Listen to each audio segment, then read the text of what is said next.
In today's video, I'm going to teach you how to undo an MS Loop.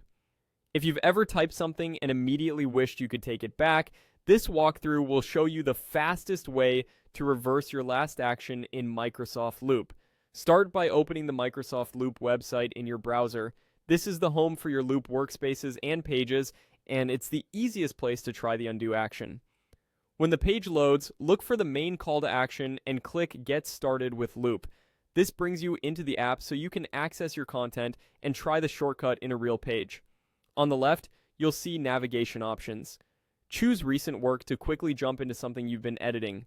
Picking a recent page is perfect for practice because you already have a familiar space and components in place.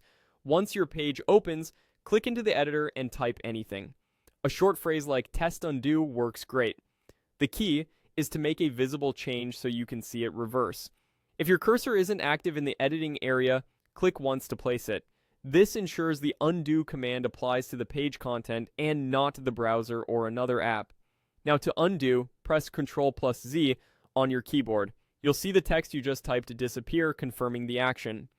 If you're on a Mac, the equivalent shortcut is Command+Z. Undo in Loop works just like in other Microsoft 365 apps. It reverses your most recent change, whether that's typing, deleting, or a quick adjustment you made to content. If you want to keep stepping backward through your actions, press Ctrl+Z again. Each press moves one step further back in your recent history. This is especially useful when you made a few rapid edits and want to back out of them one by one. If nothing happens, double check that your cursor is in the editor and not in a title field or outside the component you were changing.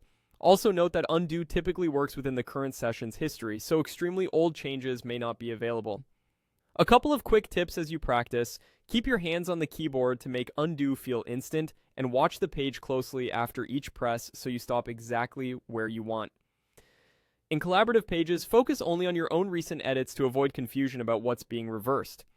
That's it. You went to Microsoft Loop, clicked Get Started, opened recent work, typed a quick line, and used Ctrl+Z to undo, pressing it again to undo additional actions. Simple, fast, and confidence boosting for your everyday work in Loop.